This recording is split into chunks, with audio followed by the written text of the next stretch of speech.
Former President Trump is back in court today as jury selection resumes in his hush money trial against him. The judge is hoping for opening statements to begin Monday, as long as 12 jurors and 6 alternates have been seated by then. Trump has pleaded not guilty to falsifying business records to conceal a hush money payment to Stormy Daniels before the 2016 election. For more, I want to bring in ABC News senior investigative correspondent Aaron Katersky, also ABC News chief Washington correspondent Jonathan Karl, and attorney and former prosecutor Emily Bradford. Aaron, I want to begin with you on this, though. Some of these jurors have been seated, but we still have a ways to go. What's the latest in that process right now? We do, and former President Trump's motorcade just pulled up here to court a short time ago. He does have to be here for each and every day of the trial, including jury selection. There are 5 more jurors that need to be seated, plus 6 alternates, and each side has already used 6 of its peremptory strikes, which allow prospective jurors to be eliminated from the jury pool for almost any reason. There will be additional such challenges permitted when it comes time to seat the alternates. Today, a whole new batch of prospective jurors will come into court, about 96 of them, and they'll start answering questions from the 7-page questionnaire that's meant to try and weed out some of the bias. Have you ever been to a Trump rally? Have you been to an anti-Trump rally? Do you have any particular feelings about Trump that would interfere with your ability to be fair and impartial? And that will winnow the pool significantly, and then the individual questions by the lawyers. Well, and John, big picture here, this trial marks the first time in history that a former U.S. president has been tried on criminal charges. So I'm curious, I mean, what are you watching for in this jury selection process as it resumes today? Well, there are really 2 things. One is this incredible civics lesson that we're seeing on play out before the world of the selection of a jury of citizens, New Yorkers, being selected to give judgment in the most high-profile criminal case in memory, and one unlike any we have ever seen before. It's just fascinating to see that jury pool come together. But more importantly, I'm looking at Trump's behavior.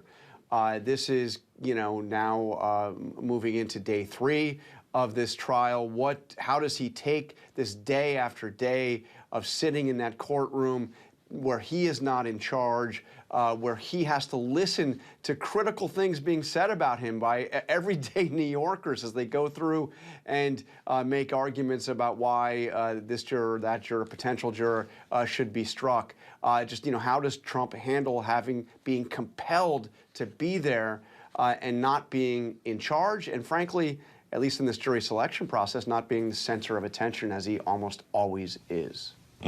Well, and Emily, the other piece of this is the judge. You tried a case before this judge back in 2016.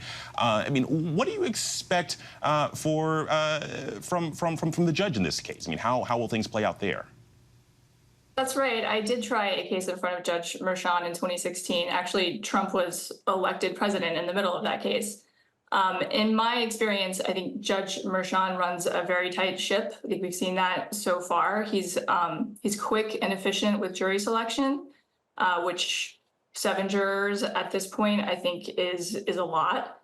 I know he doesn't want to waste juror time, and he's also not tolerant of outbursts from defendants at all.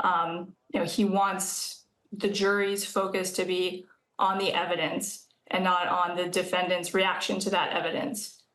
So that'll be something that's going to be a challenge for Merchan, but I know that it's something that's important to him, so it'll be interesting to see how he handles it.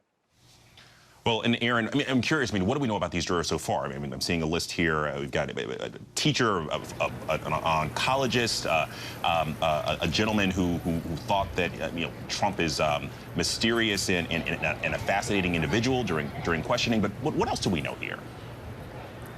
Yeah, so that guy who found Trump fascinating and mysterious is a grandfather and says he spends a lot of time with his family, doesn't put Trump at the center of his life, and finds him fascinating, he said, because anytime Trump walks in the room, he makes people react one way or another.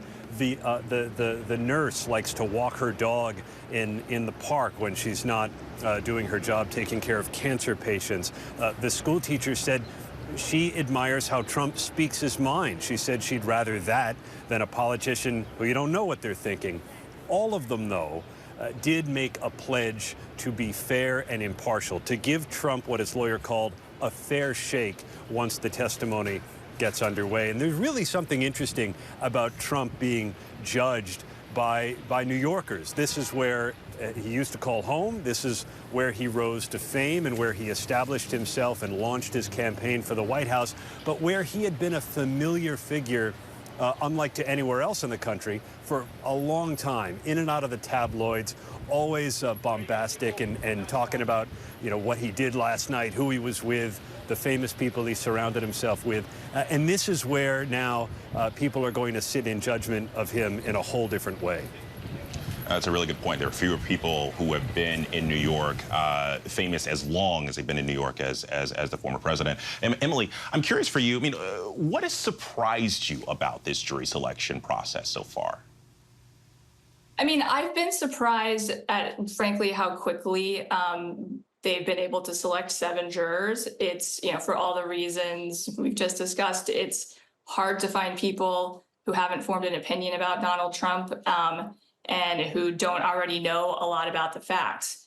You know, on the other hand, Judge Merchan does, you know, in my experience, we picked a jury very quickly when I had a trial in front of him. And so I know he's efficient at screening people and moving things along. But in this environment where, you know, everybody has been saturated with facts about this case, you know, even if you can put your bias aside, it's hard to find people who don't know too much. And to be a good juror, you need to not, you need to be focused on the evidence and not on something else that's in your head that you got maybe from the media.